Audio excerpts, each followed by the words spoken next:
off the day with a word of prayer. So, right there where we are, if you don't mind joining me as I will lead the invocation to start this conference this morning. So, you can just close your eyes right there where you are, and we will start with our prayer. Dear Lord, we give you thanks for this wonderful day. We give you thanks for this conference that is happening this morning. Thanks for all those people who are gathered here this morning for this such great cause. We give you thanks, Lord, for your creation and for the ability or for giving us that power to be able to steward over your creation, Lord. And we bless all those people who are united today and beyond, who take care of wildlife across Belize. We ask you to bless the leadership, Lord, everywhere from the ministry to all of the NGOs and to the individuals who make all this possible for the conservation of wildlife across Belize. We ask you and we put this conference in your hands, dear Father God, and everything that we do today, dear Lord, let it be according to your will. Let us all learn together and be united for the cause of conserving your wildlife, the wildlife of Belize. We give you thanks and praise, and we all say, Amen. All right. Thank you very much for joining me on that invocation as we get started with our Wildlife Ambassador Program virtual conference. So what's next? We will be playing the national anthem. So we'll be playing the national anthem, and you can all stand at attention for the national anthem.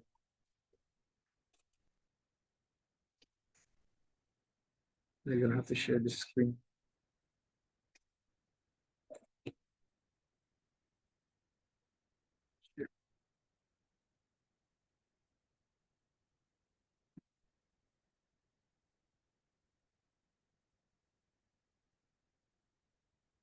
Sound.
of the bay.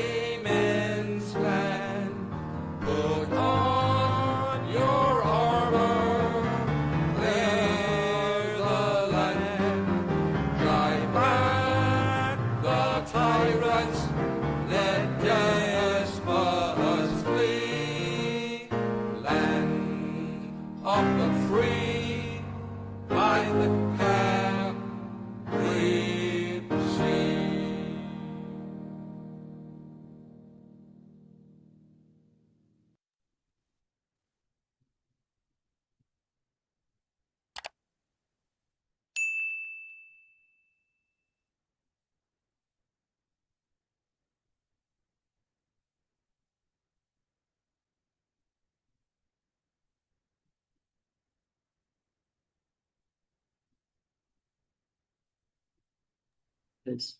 All right. Thank you very much for that national anthem. And moving on with our agenda for the day, I want to officially welcome Honorable Orlando Habet, Minister of Sustainable Development, Climate Change, and Disaster Risk Management. We give you thanks for being present this morning, as he will be giving us the welcome address for this virtual conference. Honorable Minister, will open the floor for you. You can go ahead and unmute your camera, your mic, and you can go ahead. Very well. Can you hear me? Hello? Can you hear me? Yes, we could hear you clearly, Minister. Okay, thank you. The heart of a volunteer is never measured in size, but by the depth of the commitment to make a difference in the lives of others. Dion Hollis.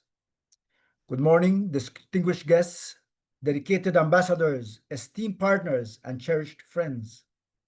It is with immense pride and gratitude that I welcome you all to the celebration of 7 years of our Wildlife Ambassador Program. On behalf of the Ministry of Sustainable Development, Climate Change, and Solid Waste Management, and with deep gratitude to the Belize Wildlife and Referral Clinic, the Forest Department, Dr. Isabel, and our partner organizations, and especially the dedicated ambassadors and nominees here today, it is my great pleasure to welcome you to this very special conference. We are, of course, gathered here because we appreciate what a rich and beautiful world we live in, and we recognize the responsibility we all carry to protect it for future generations. The threats to the species of our planet are even greater today than they were 50 years ago, as exploitative trade, environmental degradation, and habitat loss continue to threaten the world's biodiversity. And all countries must take bolder action to address these challenges. In Belize, we've strengthened our laws and prosecuted the poachers and criminal individuals and organizations who traffic wildlife, while increasing our support of partner organizations, the NGOs, CBOs, and other institutions to build capacity to stop poaching, illegal timber harvesting, and the destruction of other fauna and flora. But more importantly, today is a celebration because we gather today to mark two significant milestones: the 7th anniversary of the Wildlife Ambassador Program and the inaugural presentation of the Wildlife Hero Award. Over the past 7 years, the Wildlife Ambassador Program has grown from a vision into a movement. What began as a workshop in 2018, bringing together law enforcement, community members, NGO partners, and others to address wildlife emergencies, rescue protocols, One Health, and zoonoses, has matured into a national force for positive change. Thanks to the support of Jeff Small Grants, GIZ Selvamaya, and other donors, today WAP counts with hundreds of certified ambassadors, numerous workshops, and widespread outreach across Belize. These are more than numbers. They represent individuals who have learned, who serve, who protect both community and wildlife. Our ambassadors have inspired communities, educated the next generation, and championed vital initiatives to protect our precious biodiversity. Our passion and advocacy have been the driving force behind countless success stories, and your impact resonates far beyond what numbers alone can capture. Oftentimes, it takes an ambassador to inspire and encourage the public to find their own role in conservation efforts, both locally and globally, and to create conversations regarding wild things in wild spaces. Yours are the inestimable contributions of a very few remarkable young men and women who are changing the future by sharing their passion for our planet's wild wonders with others. Belize, renowned for its rich biodiversity and unique ecosystems, faces both opportunities and challenges in achieving sustainable development. Data has become an essential tool in guiding Belize's strategies for environmental conservation and sustainable growth. Data coming out of your work with the BRWC is important in both policy and decision making.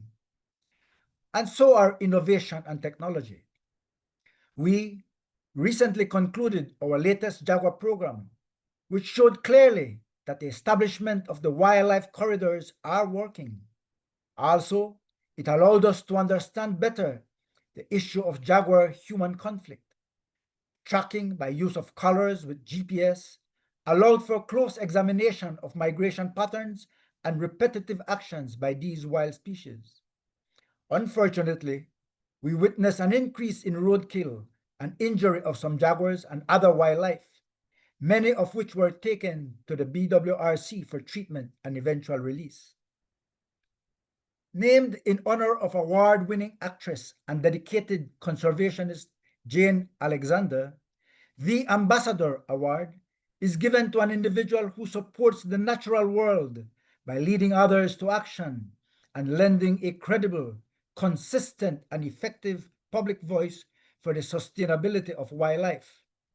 Today, we also launch our own version of the Wildlife Hero Award, a tribute to the courage, compassion, leadership, and community impact of those among us who have gone beyond and above and beyond. Although volunteers, I know it does not come out of the sky. There has to be but an own appreciation for wildlife conservation and endangered species.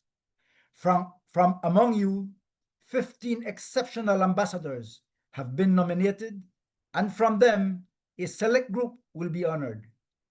The award may be modest materially, but its symbolic weight is powerful. It says that caring for our wild neighbors is not only needed, but it is celebrated. To each ambassador, nominee, and recipient here, thank you.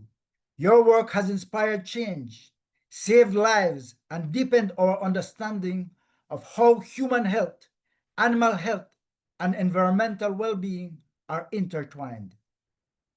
As we celebrate, let us also look ahead to strengthening inclusion of youth, women, and indigenous communities, to securing stable and sufficient funding to sustain and expand our workshops, toolkits, innovation, technology, and outreach, to fostering advanced training, to reinforcing partnerships across organizations, media, enforcement, and government, and to making wildlife conservation and rescue ever more visible and integrated into national policy. As we reflect on our journey, let us also look forward with hope and determination. The challenges facing our wildlife are great, but so too is our resolve. By working together, sharing knowledge, and fostering awareness, we can continue to be a powerful force for positive change.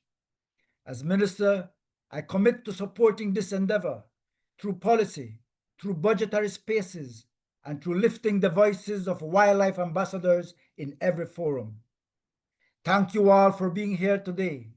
Let us celebrate these heroes, these milestones, and recommit ourselves to protecting Belize's wildlife and our shared future. Let me conclude with this quote by Mary Davis that says we can't heal the world today, but we can begin with a voice of compassion, a heart of love, and an act of kindness. Welcome and enjoy this conference. Thank you.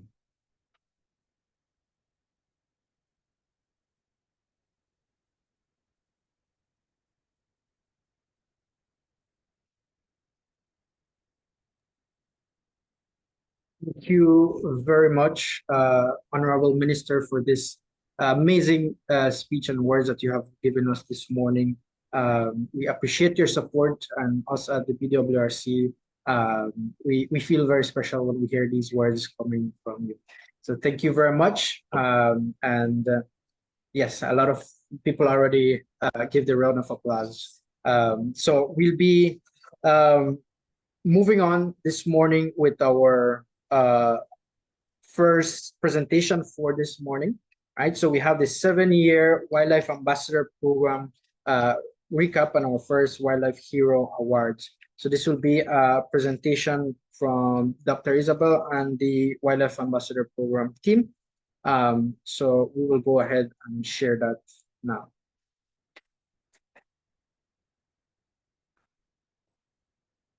Hello, thank you for joining us Do let us know if you for hear the this sound. 7-year anniversary celebration for the Belize Wildlife Ambassador Program, as well as our first ever Wildlife Hero Awards. A very exciting day, and I'm going to give you a brief summary of these 7 years, starting with the Belize Wildlife and Referral Clinic, or BWRC, founded in 2011 with the vision wildlife conservation and sustainable development through cooperation, and our mission to support wildlife conservation, animal welfare, and the veterinary profession through medical care education, research, and collaboration. So what do we do on a daily basis? We provide care and rehabilitation for imperiled wildlife. We hope to be a voice for humane treatment of animals and provide environmental education. The BWRC is a teaching clinic and rehabilitation center, so we do veterinary care and surgery, rescue relocation, and rehabilitation. We have a 24/7 hotline, and education and professional development are very important activities, as well as field support, where I see 60% of our patients, in fact, in the field for our partners, from macaws and hikitis to iguanas. BWRC offers some referral services for domestic animals, aka dogs and cats, and we do necropsies and consulting. In the first decade, BWRC veterinarians and staff have treated over 5,000 wildlife patients, provided training for about 120 persons per year, and tracked a total service value of charitable veterinary care for over $450,000. So why the Wildlife Ambassador Program, or as we say, WAP? Because 3 out of 10 of our patients in the first years were with us because of illegal wildlife traffic. 5 out of 10 patients came to us because of human-wildlife conflict, and overall, almost 3 out of 4 patients were with us because of human intervention. And many times these humans did not know that their intervention was causing harm and risk. So education showed itself as the key to these issues, and the ambassador program was developed. And all of this was coupled with our hotline shown here. The goal developed for the program was to prevent and mitigate biodiversity loss, risk of disease transmission, and threats to human livelihoods from the issues of human-wildlife conflict and illegal wildlife traffic. Doing so through improved awareness and training, empowering community-based NRM, and encouraging community collaboration with enforcement agencies and NGO partners, all to improve the response to wildlife emergencies nationwide.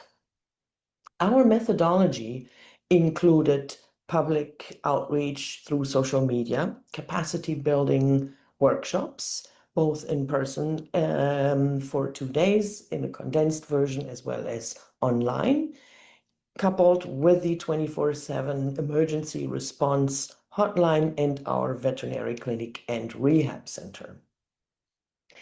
Our program appeals to our participants' self-interests through using the One Health approach, linking human health to the health of our environment and animals. We faced lots of challenges, from no funding to COVID restrictions to language barriers, and most importantly, we did not give up. So between 2018 and 25, there were a lot of activities in 7 years, starting with stakeholder consultations and kit development and revisions. We developed a syllabus and a 15-hour continuing education certification program.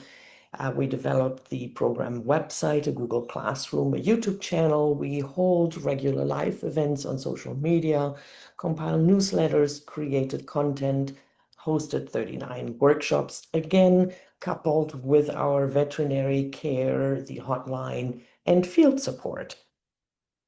Here is a picture of the pilot workshop in 2018 at the San Ignacio Resort Hotel. The results of this workshop were overwhelmingly positive and led to 20 requests for further workshops. Everybody expressed interest in further training and recommended this to be repeated. Now, the overall results for the 7 years is that by now we have 625 certified ambassadors. We have hosted 39 workshops. We have a little gender listing here with 381 of our trainees being male and 244 being females. Our gender bias is because of the high percentage of police officers that we have trained and enforcement officers, which are in the majority male. There has been a big diversity in our trainees, from police officers, BDF, park rangers, conservation partners, students, Maya leaders, youth farmers, teachers, and scouts. And to some of the more exciting results, I will not read all of the numbers on here, but you can see that on the screen. In the first 2 years, our social media outreach reached almost 400,000 people. We received over 1,000 calls on our hotline. We resolved a lot of calls through the hotline. We tracked traffic and conflict interventions. Received almost 400 animals at the clinic and released 87 animals ourselves, the rest transferred to partners. So now to the results after 2023. Hence, this is just a summary of our latest grant intermediate report, where you can see that we had a reach of 200,000 persons in just 6 months. And we continue to receive hotline calls, resolve some of these calls via the phone, and seeing a lot of animals in the field as well. And the latest number for results on social media here, I just wanted to list in the last 90 days, the reach of our social media posts was 1.3 million. So we have once again increased from originally about 10,000 per month to 30,000 per month to in the last 3 months, we had almost 400, a little over 400,000 views per month for the public outreach. Some more pictures of officers after snake training and groups, our ambulance, an image of the 2023 conference. And now, once again, we come to our Wildlife Hero Awards. We are very excited to finally launch these. Why do we want to award recognition? Because we do want to give special recognition to those individuals who went the extra mile. We want to showcase you as role models. We know that these wildlife heroes will inspire future generations to emulate them and hopefully copy them. So that is why we are very excited to share these awards for the first time after 7 years.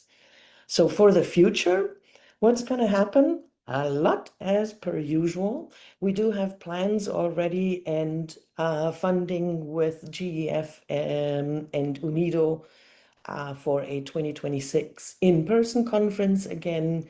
And we are hoping and in the process of applying for grants to adapt the program geared more towards youth, expand more into schools, and to also include further scholarships, stipends, and training opportunities for women, youth, and indigenous persons.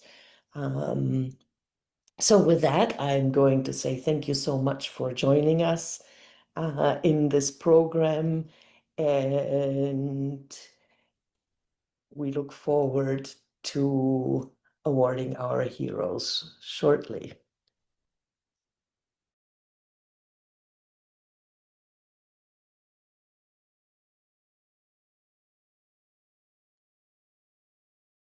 All right. Thank you very much, Dr. Isabel, for that presentation. On 7 years of the Wildlife Ambassador Program, she gave us an idea of where it started from and what we have been achieving throughout these last 7 years. Just some quick announcements and future news that are coming up as well. Just to add, we do want to also share about our annual gala, our 13th annual silent auction gala fundraiser 2025. So what we'll do is Aurora will be sharing the flyer on the chat, and this have all the information that you need, but it's gonna be happening on November 1st, starting from 6 p.m. at the San Ignacio Resort Hotel, Bedron Hall, right? So again, this is one of our main fundraisers for the year. So please do join us if you can. Right, so we're talking about a 3-course dinner, various auction items that are available. We have many door prizes and even some costume prizes, right? So on the chat, we will be seeing the flyer, and you can just scan the QR code to reserve your place for the annual gala. Right, so thank you very much for sharing that, Aurora. We also have some exciting news coming up that, well, you all know previously BWRC had acquired its new land, the land for the new clinic. But now we are excited to announce and share with you guys that we have the first 100,000 coming in very shortly for the starting of the building of our new clinic, right? So we also here very close to our current facilities, but we'll be breaking ground in a couple months, and this new clinic is set to be constructed in around a year and a half to 2 years. So very, very exciting news coming up for the clinic, guys. This is something big. This is something that the team has been working on for several years. So those are big, big, big news. Yeah, feel free to reach out to us if you want to help in any way, or you want to see. We already have the site plan. So we are more than excited to share that with you guys. All right. So moving on our agenda, as you may see there, we have an icebreaker for you all, right? So we're thinking of a fun game to play with you guys, and one of our favorites, I don't know if you will see it, it's called, oh, it's not here, but it's called Splurt. So it's a very, very easy game, right? Just to get our engines going and for you not to fall asleep where you are. I know there's a lot of presentations going on, but we will be doing this small little icebreaker game. And of course, you can win a prize this morning with this game.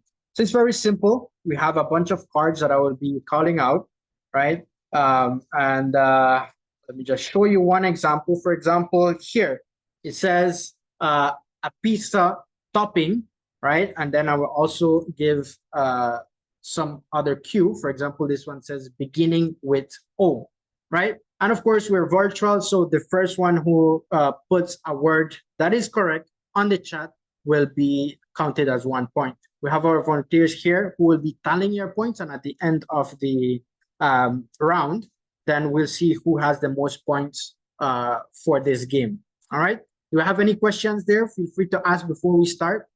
So again, the pink will tell you, for example, this, it says a color, and then the black will tell you a cue. For example, here it says containing a J, right? So a color containing the letter J, right? So very easy. I'll just shuffle this and we can get going. If you have any questions, feel free to ask. Quick and please. All right, so let's do the first one and let's see if you guys are already there, ready to type. Right, so ready? 1, 2, 3. It says a bird, right? So a bird, very wildlifey, containing only 3 syllables. Oh, that's a tough one. So a bird containing only 3 syllables. All right, 3 syllables. We have Maxwell who says owl, but that's 1 syllable. So it has to be 3 syllables. I don't know if it's 3 syllables or less, but I guess we're looking for 3 syllables exact. Hummingbird. Does that work? Does that work? Yeah. All right. Good one, Ludwig. So you have 1 point. So that's hummingbird. So 3. All right. Cha cha la ka. Well, that's more than 3 syllables. All right. Let's go next. It says something found at the beach. Right. So something found at the beach. Beginning with O. So something found at the beach beginning with the letter O. We try to pick out the wildlife ones. Oyster, all right, that definitely works. You can find oyster at the beach. Yes, so that's no. Frankie's. Oh, no, actually, it's Florentino first. Yeah. Don't worry, guys. We're keeping eye on this. Our volunteers are tallying the points. So whoever comes up first gets the point. Right. So something you do every day. Something you do every day. Not containing a T. Not containing a T. So that's a bit tricky, right? So something you do every day, but not containing a T. Walking. Shower. All right. So yeah, that works. Good one, Brian. All right, so let's go a little bit faster here. So a place, right? So a place not containing a G, right? So any place not containing a G. What do we have? Store? Store is our first one. So Zaina, if I'm pronouncing your name correct, that's your point there. So store. All right. Next, it says a breed of dog, cat, or other pet, right? So a breed of dog, cat, or other pet containing a U. Containing a U. Pit bull. That works. That definitely works. Pit bull. So Brian with another point. All right. So let's go next. A fruit or vegetable. A fruit or vegetable. Not containing a Y. Not containing a Y, and I think we have Brian again with onion. Was it no, apple. Apple. Very good. You guys are getting too good at this. So we have a fish, right? So a fish, let's see who are the fisher people here. Ending in T. A fish ending in T. Let's see if you know your fish. Flat. Is that flat or mullet? I don't know if flat is a type of fish. You guys would need to help me. I know mullet is. Mullet definitely is. All right, so mullet, we have a point for Sergeant Harley Vasquez. Flatfish, Okay. It's just a flatfish. Guess. Guys, help me out here. So we're gonna count that as a point. All right, so we give Miriam Alcocer 1 point. So moving on, it says something dangerous, right? So something dangerous that's not showing up, but something dangerous ending in N, ending in the letter N. Nuclear ending with the letter N, right? Poison. Poison. All right. Human. That's a good one. Poison was first, but a good answer. So a drink. Let's see, a drink ending in W. All right, so a drink ending in W.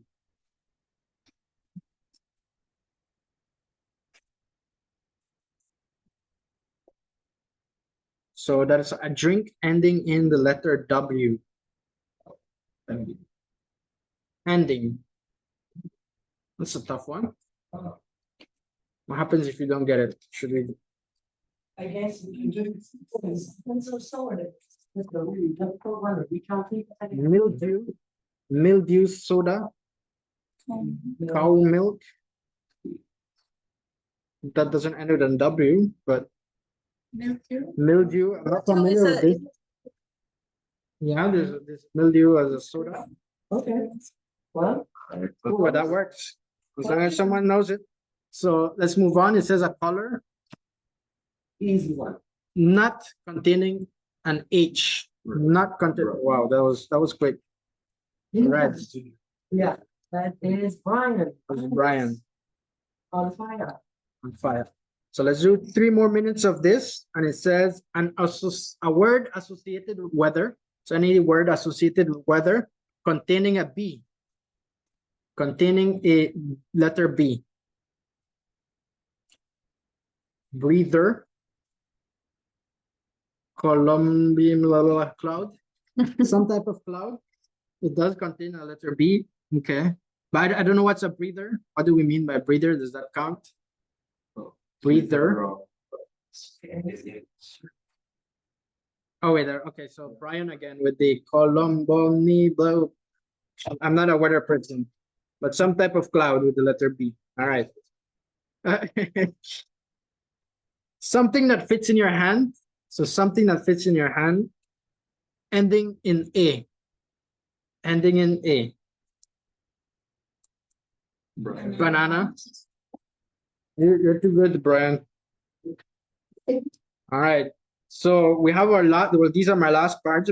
I need to shuffle if we have a tie or something. But let's see. Something shiny. Something shiny, ending in P. Ending in the letter P.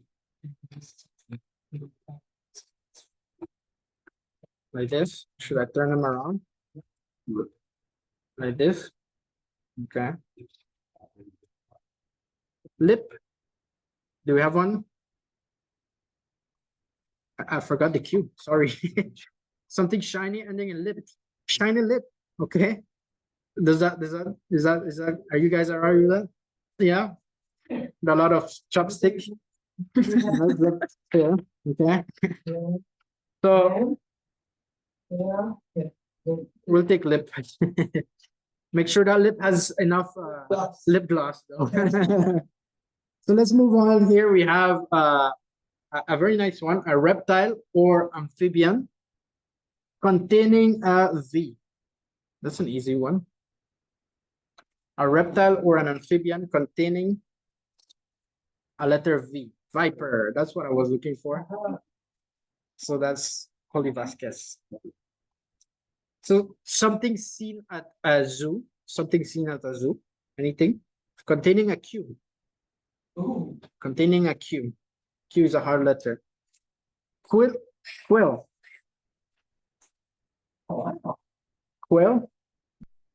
What was? I don't know.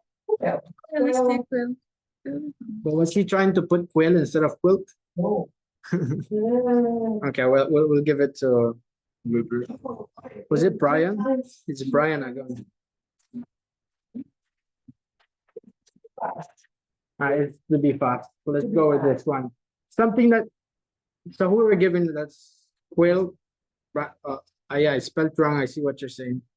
If it would work. Ludwig, Let's go with the one of spelled okay, correctly. Ludwig. All right. Cool. Something that can kill you, beginning with G. Beginning with G. Gone. Ludwig once more. And let's see. Something found on a farm. Something found on a farm ending with Y. Ending with Y. Yarn. Ending with Y. Okay. Okay. Okay. So Zaina. Okay. Zaina. Very good. All right, you guys tell me the time also. Let's keep track. We have a couple minutes. Let's do 4 more minutes. It says something with a tail. These are the nicer wildlife-ish one. Beginning with U, but I don't know what would have a tail and begins with U. Pony, unicorn. Okay, does that count?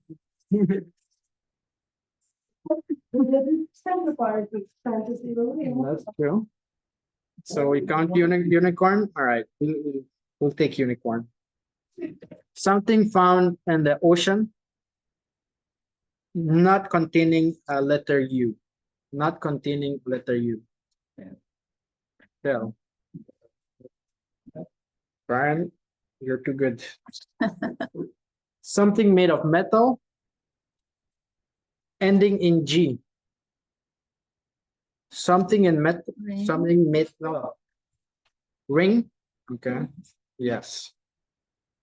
So an animal, not containing an S. Tiger. Tiger. So a city, not containing an N. Tokyo. It's catching up. Something seen in the sky. Something seen in the sky. Containing a J. Cloud. Containing or not? Containing a G. Containing a J. Yeah. Frankenstein. Frankie. Frankie's. Frankie. J. Frankie. One point. A plant or flower containing an S. A plant or a flower containing sunflower. That works. And let's see. An article of clothing containing an H. H. Shirt. All right, last one here. It says have we done a pizza topping? No. Pizza topping containing a C. Cheese. I was thinking more like chorizo, but not cheese. Cheese. Is an So we obvious go one. with Ludwig. Or, yeah. I mean, Ludwig. Yeah. You forgot the E, but we're gonna pick that. No. Yeah, we're gonna go with Ludwig. All right, so thank you very much for participating in this little game. We'll just probably need a couple seconds to tally all these points. Guess what? We're ahead of schedule. By a whole 20 minutes right now. Excellent. Yes, I'm sure that most people will appreciate their weekend. We may come to the meat of the conference part actually now with our presenters. But we will have to see if our live presenters are available right now, aka our first live presenter, Dr. Isani Chan.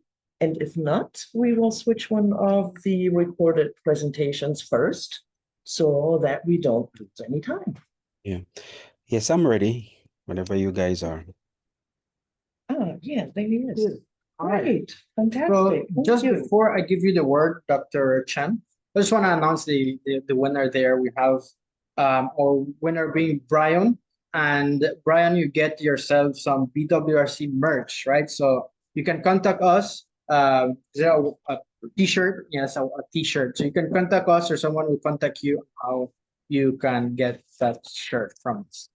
All right, so thank you very much for participating, guys. If you have a little extra time, maybe we can try one more round later on. But for now, let's get to the presentation. So I'll quickly present our first presenter for the day. We have Dr. Isani Chan from the Ministry of Health, who will be presenting on enhancing surveillance using a One Health approach. And this is supported by the Ministry of Health and Wellness, the Pan American Health Organization, so PAHO, and World Health Organization, WHO. Right, so I will give you the time to you now, Dr. Chan, and you can take the floor. Thank you very much. Okay, let me see if I could try to share the screen from my end. Or maybe what I could do.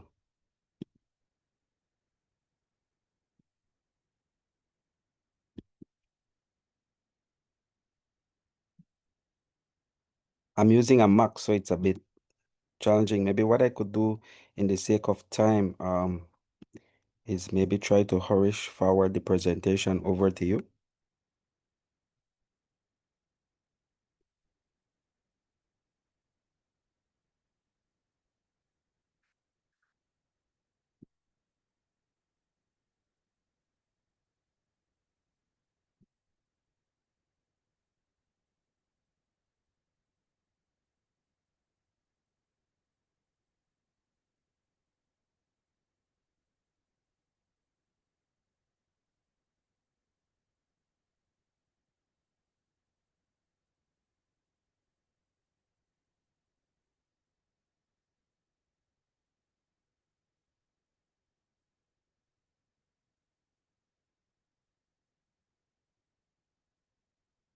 Okay, it should be in your inbox now.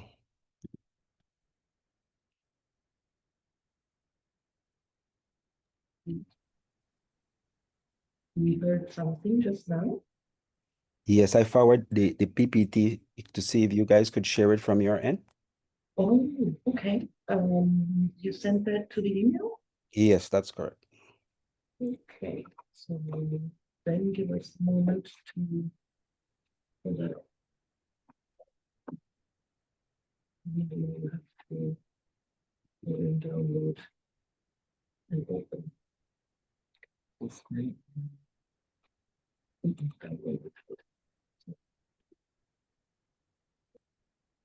I'm trying to share from my end, but it's not allowing me to share from this end. Can you try again? Because maybe you tried to copy it. I really love it a lot.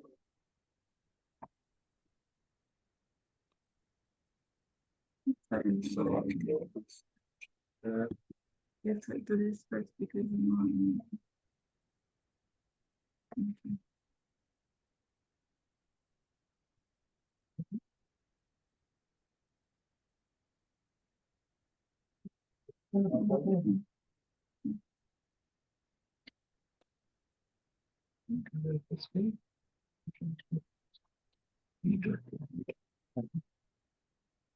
Okay, can you guys see it or sorry? Yes, where's the volume? Are you guys sharing it or that's right? Okay, I guess it's from your end. All right, can I proceed?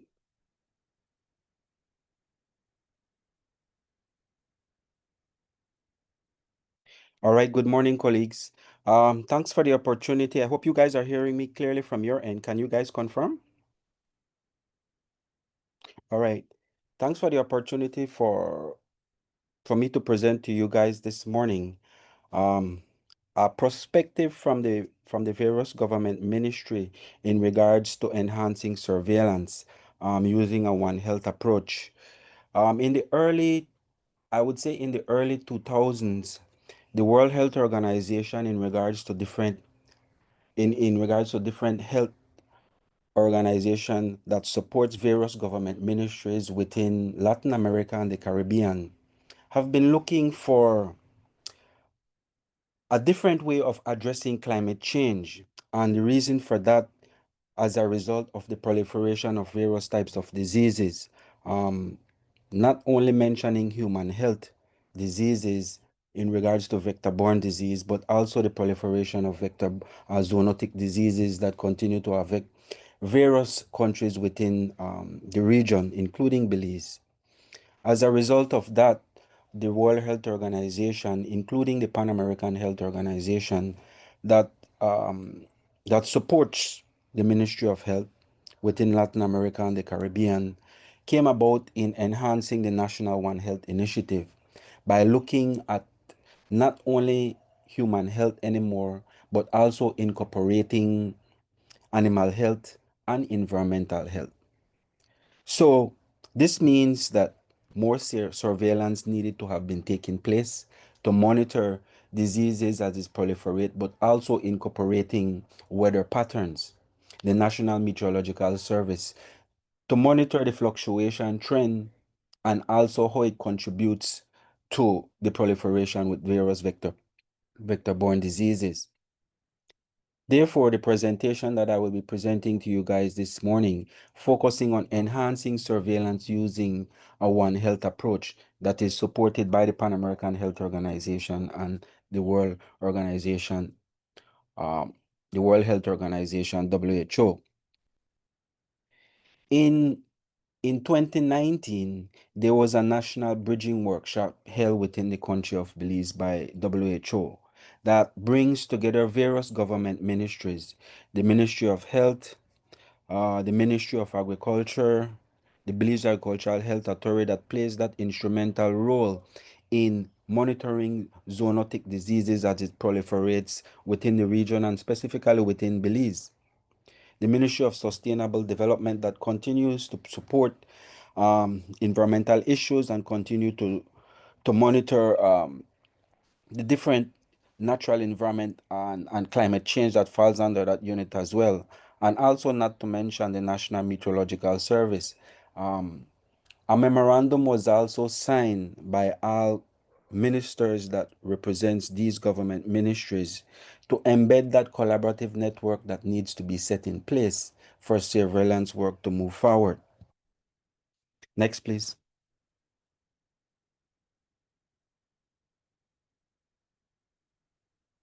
Next, please. Next slide. So the table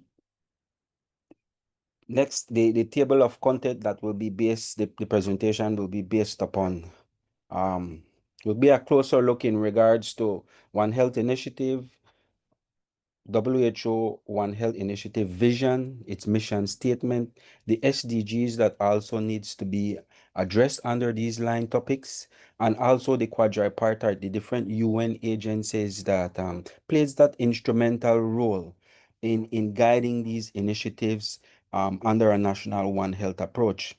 And most importantly, closing in the said information that I mentioned before, using a roadmap implementation of One Health initiative for the country of Belize, the memorandum of understanding that I just mentioned, and also an organogram structure for the various government ministries that align the focus in regards to enhancing surveillance. So these are some of the topics that I will try to discuss. I won't try to be too technical, but for everybody to clearly understand the implementation that have been implemented thus far. Next, please. So, One Health initiative. We might ask the question, what's it all about? I know most of you guys might be fully informed. But One Health initiative is an interconnection between human health, animal health, and the environment. Historically, there has been insufficient understanding and consideration of the linkages between the health of humans, animals, and the environment, which have led to a significant health and economic consequences with over 15 million human deaths, 4 trillion US dollars in economic loss due to diseases, pandemic, as well as immense loss of food, water safety risks that continues to affect countries not within the region, but also within the region and also Belize as well. Threats such as climate change, as I mentioned earlier, environmental degradation, zoonotic diseases that continue to proliferate within the region, and the overuse of antibiotics. We know, for example, this is a huge topic that we do need to address, that continues to affect not only human health but also animal health, and it takes a collaborative network within various line ministries for these topics to be addressed. Food safety hazards intrinsically linked to the ongoing activities impacting animal, plants, and our environment. So WHO One Health Vision, what is it all about? And how can we put it into one context as to the vision moving forward? So it's classified as a world able to prevent, predict, detect, and respond to health threats, as well as to empower different sectors to adapt to a One Health approach by bringing the health of people, animal, and the environment into one focus. So I think that is clear in regards to what the mission is in to address all these issues by not looking at it segmentedly in regards to human health, animal health, or different issues that continues to affect our environment, but looking at it from one perspective, that how these issues interlink and it contributes to affect each other is classified as that One Health approach. And most importantly, accomplishing the SDGs in regards to human health, and implementing the One Health initiative within each countries. For example, Belize have its task for us to implement these initiatives moving forward. Next, please. So our mission, which is a huge task, basically to improve human health and well-being through a collaborative internal and external of public health sector under a One Health approach. So the mission is to mainstream One Health approach into a national policy and strategy, basically to ensure health intervention and programs which are designed with a One Health lens to address underlying factors of human diseases through a collaborative multi-sectoral approach. By bringing the different sectors together to address these issues is very important. We could look at it from a global perspective, regional, and a country level perspective, but most importantly, from a community perspective is very important. And that's where a country and community perspective is very important because it strengthens the surveillance as to what needs to be done in country to prevent proliferation of various diseases. And conferences like these and programs like what is being implemented here sets the benchmark as to the way moving forward in addressing very important topic that could cause the next future pandemic. So the mission and the vision is very important for us to have a clear idea as to what is the strategies moving forward for implementation. Next, please. So the World Health Organization plays a very instrumental role in guiding these initiatives forward. The initial stage it was the forming of the quadripartite, various organizations that UN organization that came together, which is the Food and Agriculture Organization of the United Nations, the United Nations Environmental Program UNEP, and most importantly the World Health Organization WHO, and the World Organization for Animal Health that I guess you guys collaborate and communicate closely. These UN organizations form what we classified as the quadripartite that meets quite frequently to address various topics that not affects not only our region but globally. It might be diseases, different outbreaks, or future pandemic that studies like and researches supports future direction and envision as to where surveillance needs to be enhanced. So the roles of these four organizations is very, very important that support countries like Belize for us to continue to monitor diseases as they tend to proliferate within the region and affect human health. Likewise, animal health as well. Next, please.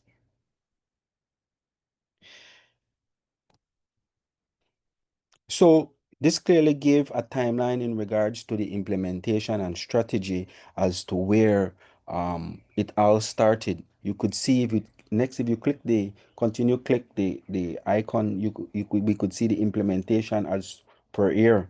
If you could continue, click next, you could clearly see the implementation long before the pandemic, the recent pandemic that we experienced globally.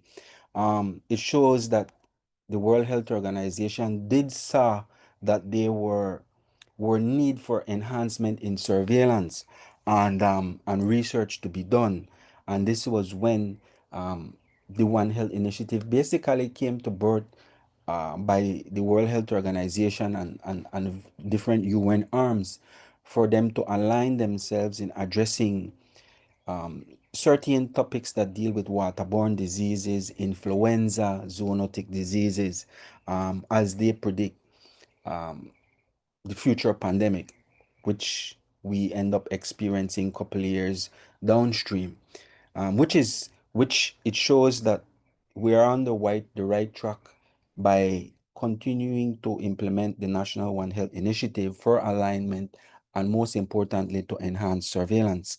Next, please. As previously mentioned, where is health today? We know, for example, the various organization continues to play that instrumental role, not only within the region but globally. Is the same organization that I mentioned earlier that plays that instrumental role as the quadripartite, um, that as listed earlier, that continues to encourage various countries within the region to enhance surveillance. Next, please. So, as previously mentioned, I wanted to show also a bit that have been done in country, as for us to have a clear idea what have been done, because a lot of times different workshops or different strategies have been embarked on, but seldomly, if we don't share it, our colleagues is not fully aware. So our colleagues from Geneva, Switzerland visited Belize from WHO, and a national bridging workshop was conducted on international health regulation, which is classified as IHR. And this is to enhance border surveillance of points of entry for all countries, including Belize. And this is one of the areas that we do need to improve upon in regards to the proliferation of various zoonotic diseases. Border to border crossing of goods or livestock plays a very instrumental role in causing the proliferation of zoonotic diseases. And using that One Health approach set that benchmark for different framework to be set in place or to be activated for us to move forward in implementing that One Health strategy. So in November of 2019, WHO led that initiative here with various government ministry, and a framework was set in place that the various line ministry embark on implementing. Next, please. So the roadmap that was generated, give a blueprint, basically what needed to have been set in place, what needed to be implemented for the need of enhancement of surveillance, not only from, if we look at it from the animal health perspective, not only by the agriculture department or by the Belize Agricultural Health Authority, BAHA, but also incorporating our colleagues from the Ministry of Health. Whenever there is an outbreak of bovine tuberculosis, that information is readily available with data to transmit to the Ministry of Health. Reason being is because these types of diseases also affect human health as well, and that collaborative network needs to be in place to prevent any spread of contamination or if it, or exposure to different individuals within rural community. And how you look at it from an NGO perspective, for example, from WHO PAHO perspective, if there is a need for inclusion or support in human prophylactic vaccines, then that is where WHO or PAHO would support in providing these vaccines within a period of 48 hours. As we go in the other slides, I will show you some of the surveillance network that is being monitored, not only in regards to zoonotic disease or human health disease or vector borne, but where the interconnection is very important in regards to sharing of these types of information for proper importation of medication that might be needed to protect human health. And later on, I will be sharing that information in regards to data that is basically being monitored. Next, please. So, as I mentioned previously in regards to the Memorandum of Understanding, I was quite delighted to see Honorable Habet join us this morning, which shed a very loud message in regards to that the ministry do support these types of initiative and to guide it forward and to show that protecting human health and the environment is very important, as what have been signature upon on the Memorandum of Understanding by all line ministries, all ministers that govern these said ministries sign on to the Memorandum of Understanding to enhancement of surveillance using a One Health approach. So this initiative was supported by the Pan American Health Organization and World Health Organization that guides the various line ministries to embark and to move to the present position by having this Memorandum of Understanding signature upon. Next, please. The couple pictures of this launching of the National One Health platform, which we also launched to enhance surveillance, and also the signature of the Memorandum of Understanding was also done simultaneously. We had the various ministers, for example, from the Ministry of Health, we had Honorable Kevin Bernard, and from the other line ministries, we had their representative that signed those documents to embed the need for that interconnection and that multidisciplinary approach to be set in place for us to enhance surveillance, not only with one government ministry, but with the various ministries that fall in line in regards to monitoring human health, animal health, and environmental health studies and research to make sure that interconnection are set in place using the right approach. Next, please.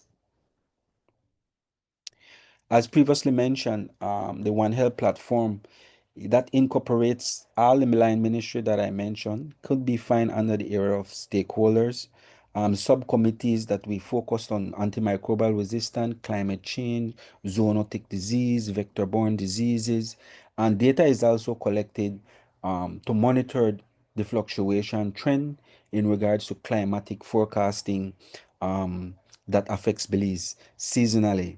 International partners, we know we partner with CDC, the Pan American Health Organization, the World Health Organization, and there are surveillance reports that is presently being generated quarterly. This needs to continue. I must say it's something that the committee do need to improve upon as they move forward throughout the year. Next, please. As I mentioned earlier, every great initiative require an organogram structure.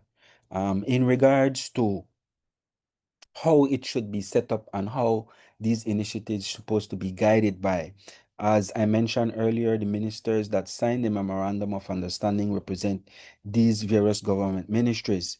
So that is basically set at the top by various focal points that represent these government ministries.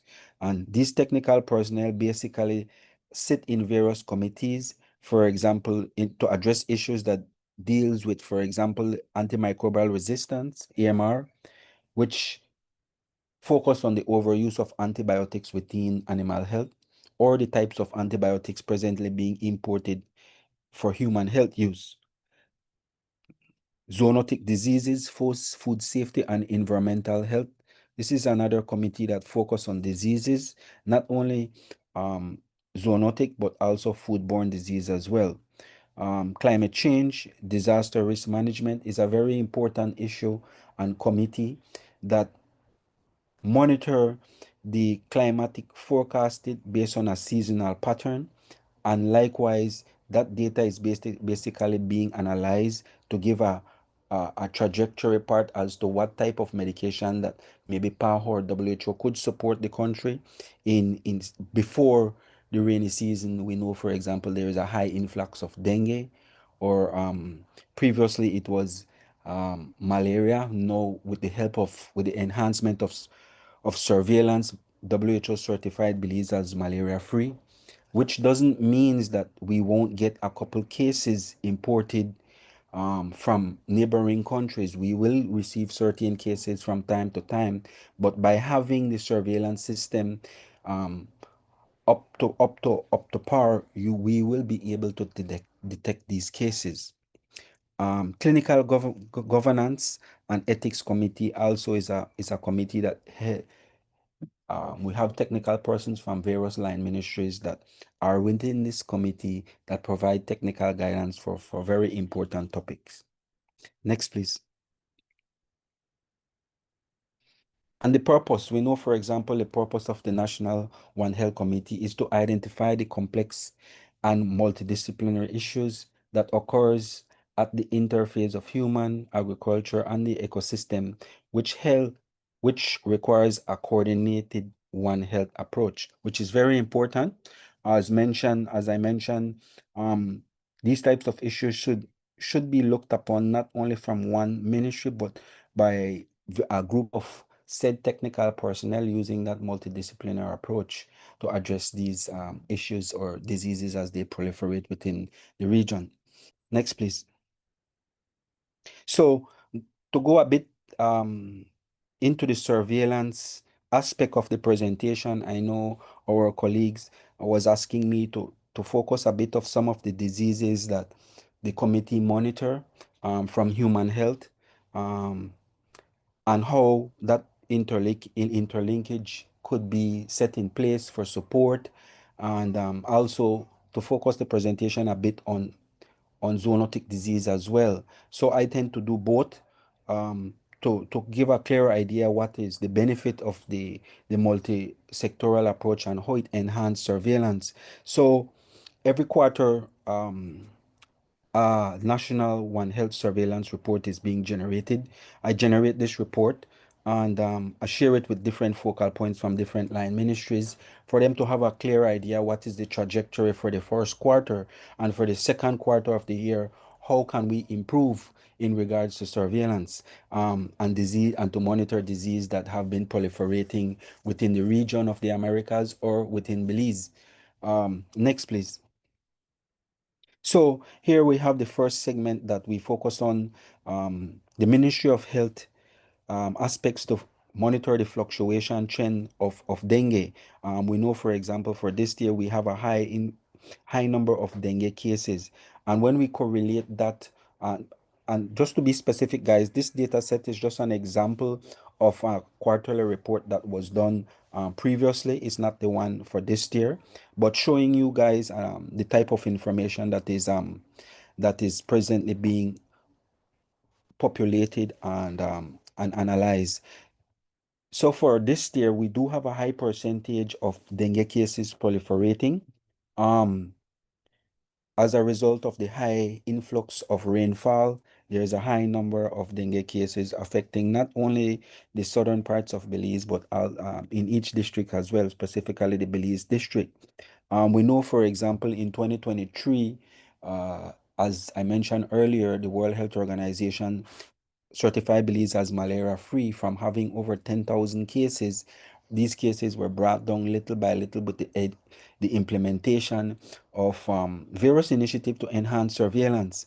And after 3 consecutive years of having zero malaria case, a team of experts visited Belize, including myself, and the surveillance system was evaluated and the country was certified as malaria free. Other types of zoonotic diseases that is basically monitored is, for example, yellow fever, Zika, malaria, Japanese encephalitis, and the list goes on with the different types of diseases that is monitored from the Ministry of Health perspective. And these, like I said, these data are basically correlated with weather patterns and how medication could be in country to support these types of initiative. We know in regards to vector-borne disease, Mr. Kim Bautista from the Ministry of Health is responsible for these types of diseases and for response by the vector control uh, at the different districts throughout the country. Next, please. Other different types of disease that is monitored. We know, for example, within the Cayo district, there are a number of cases of leishmaniasis. There are surveillance network that needs to be enhanced for us to address these topics, but these are other types of diseases that is basically being monitored. And I was mentioning earlier um, the other influenza or other types of disease that is basically being that data is being analyzed and shared with different personnel for enhancement of surveillance and better coverage using that multidisciplinary approach. Next, please. As I was mentioning earlier, the incorporating the National Meteorological Service is very important. The reason being is because we capture satellite imagery in regards to weather patterns and how weather patterns might play a negative role with the proliferation of certain diseases. We know, for example, weather patterns contributes to a proliferation of vector-borne disease. The reason being is because it creates and it generates that habitat um, for or breeding sites for these types of mosquitoes. Either it might be Aedes aegypti or the female Anopheles mosquito, and so having those weather forecasting provided equip the different the equip or provide we equip the Ministry of Health or the Vector Control Department in preparation for the season that might be a high level of precipitation in regards to the weather forecast. Recommendation is therefore being provided as you could see in blue as to the way moving forward. Various cleanup campaigns might be organized within our community, and this is where organization like you guys and other NGOs could support by continue to educate the various communities within our neighborhood that yards need to be clean, drain needs to be clean in regards to prevent the breeding site for certain vectors that contributes to a bit of mortality when it relates to vector-borne disease. We know dengue continues to affect not only our country, but also regionally as well. And there is a need for collaboration for us to address these types of environmental issues that we continue to face under the topic of human health. Next, please. So, taking a different look, as I mentioned earlier, water is very important for human health. But monitoring the different types of bacteria within water columns or within the water system is very important. So the National Water Supply System is basically monitored from in all districts. Rural pumps in all districts are basically being monitored. We have officers that go into the field and collect these water samples. It's therefore sent to the central region lab, who is run by Mr. Sosa, and these samples is basically being analyzed, sometimes for fecal coliforms or for other types of bacteria that is could be prevalent and to contribute to waterborne diseases. This is basically done every month to monitor those water system in the rural communities as well. Next, please. Next. So basically just showing the analysis that is basically being monitored. Next. Now move on to animal health. I think this topic here is very important to you guys that have that veterinary, that provide veterinary service to various communities within the Cairo district. I hope I get someday to visit your establishment in the Cairo district, which I haven't been there before, but it will be a pleasure to visit you guys. The list of zoonotic diseases that is basically being monitored is very important.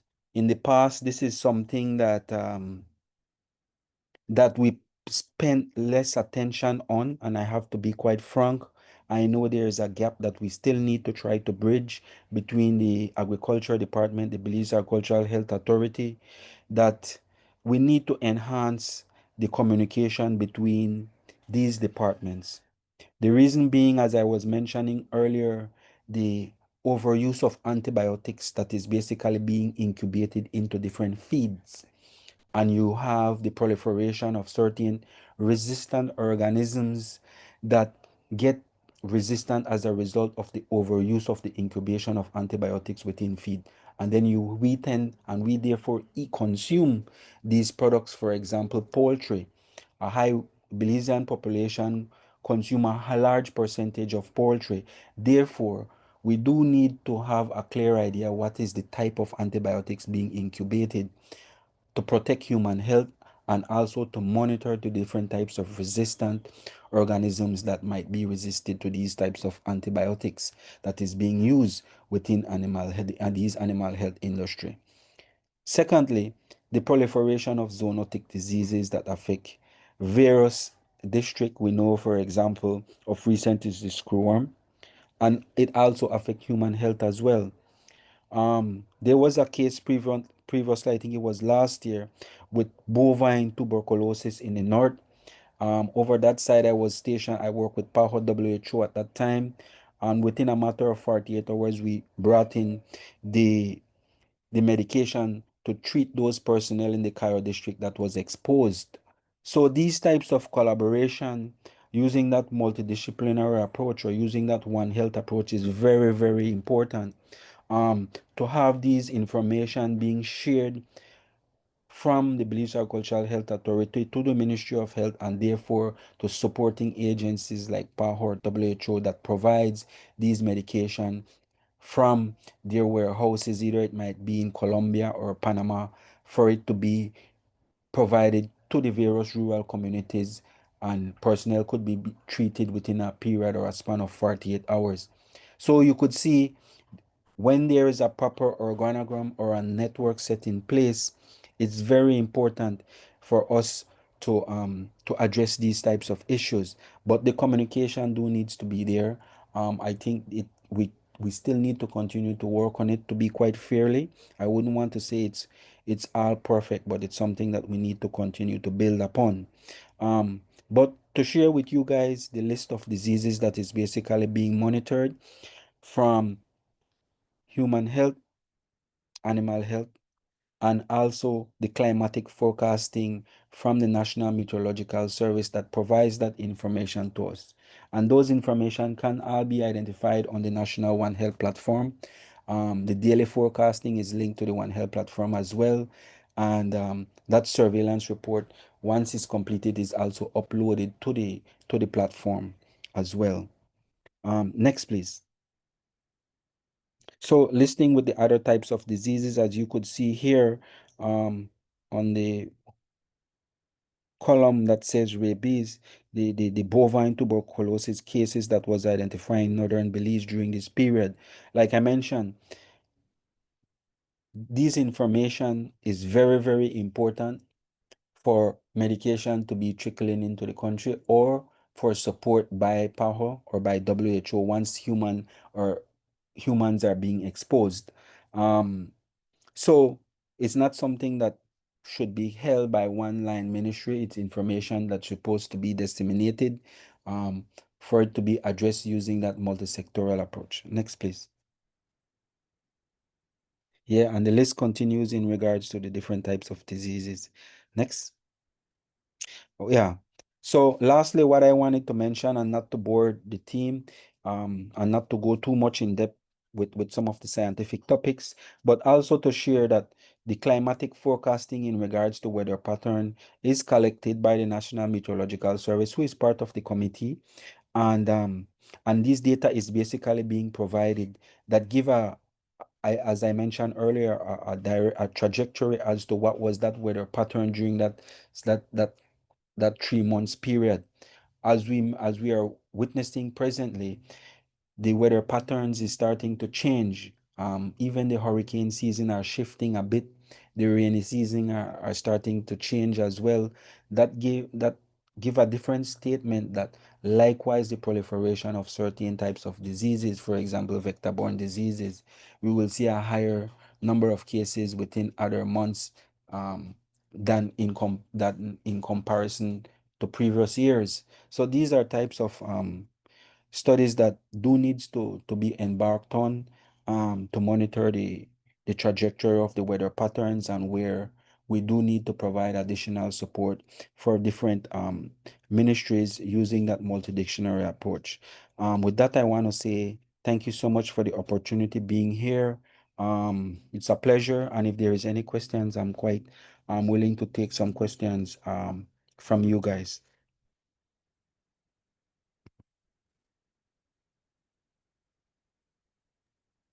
All right, round of applause, and thank you very much, Dr. Isani Chan, for that wonderful presentation. I think it was very, very informative, and it's very important in the work that the committee is doing and all these zoonotic diseases that we teach our ambassadors. I think it's really important stuff that is being shared today. So let's probably, if anyone has any questions for Dr. Chan, taking advantage that he's here now, you can do so in the chat. Yeah. Also, what I want